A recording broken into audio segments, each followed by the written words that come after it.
In this lesson, we're going to take simple experiments, simple probability, and see what actually happens compared to what we think was going to happen.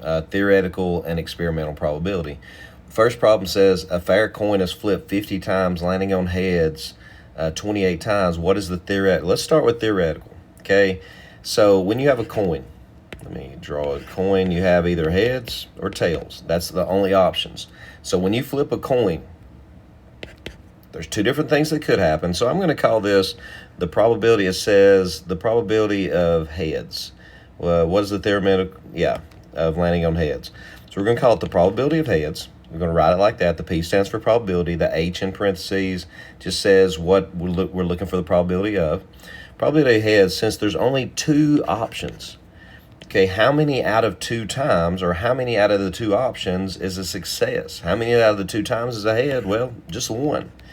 So what we think is going to happen, the probability, and I'm going to call this theoretical. I'm going to put a little T right here.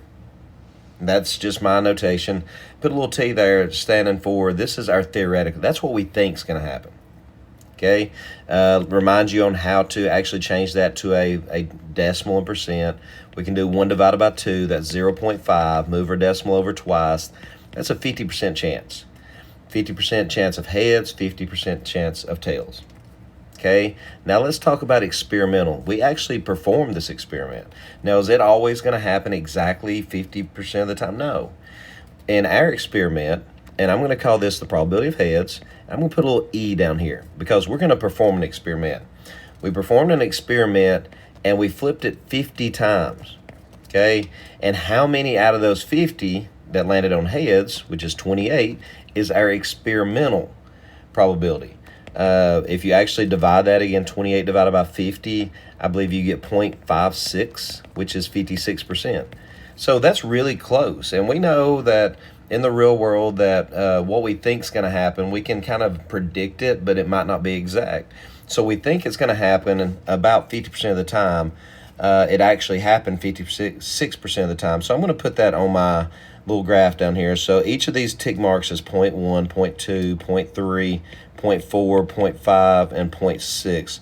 So we expected, I'm going to draw an arrow. That was my probability theoretical. But it actually happened 0.56, which is about right there. So that is my experimental probability. Okay, let's do another one.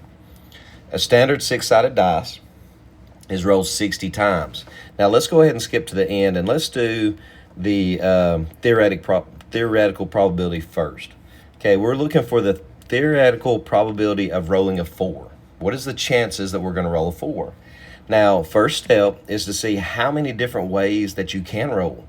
Since it's a 6-sided dice, we can roll a 1, a 2, a 3, a 4, a 5, or a 6. So there's 6 different things that we can land on. What's the chances we land on a 4? Well, how many 4s are there? How many successes? There's only one 4. So the probability, theoretical probability, what we think is going to happen of landing on a 4 is about 1/6. If we change that to a decimal form, that's point by dividing, 0.16, and that 6 actually repeats. If we move that decimal over twice, that's about 16.6 repeating percent. That is our theoretical probability. And again, I told you this was 0.1, 0.2, or you can call it 0.10, 0.20. So about 0.16 would lie somewhere right in there. Okay, that's our theoretical probability. Now let's see what actually happened. And again, our experimental probability should be really close to, in theory, what we think. If it's a fair dice, we would think that we're going to roll somewhere around 1 out of every 6, or 16%. Our experiment said that we actually rolled it 60 times. And the number 4 appeared exactly 12. So the probability of the 4 by our experiment was 12 out of the 60 times is how many times it landed. You can actually reduce that fraction if you want to. You don't have to, but that's about 1/5. Change it to a decimal. 1 divided by 5 gives you 0.2, which is a 20% chance. And we know exactly where 20% is.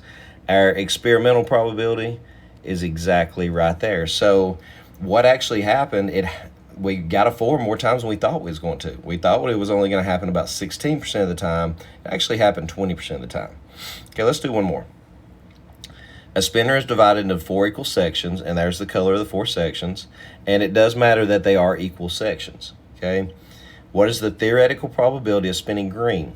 So the probability of green is how you read that, and we're doing theoretical probability. I'm going to put a little T down there. First off, we ask how many different things could we get? There's 4 options: red, blue, green, yellow. All 4 are equally likely. What is the probability of spinning a green?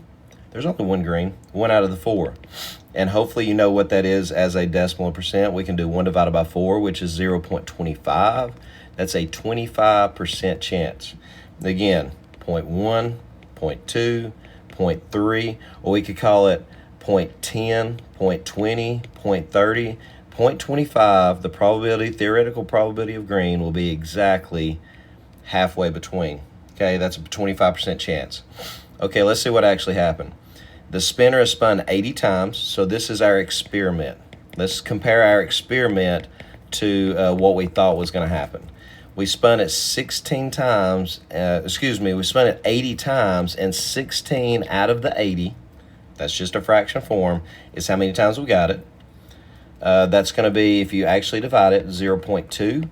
That is a 20% chance. So our experimental probability this time, it happened less than we thought it was going to, but it's still, notice how close, and it should always be that. If this was a fair game, if this it should be super close to that, or we would say it's probably not a fair game, or maybe it was a trick coin, or it was a loaded dice to where it had a weight or something in it to where it wasn't fair.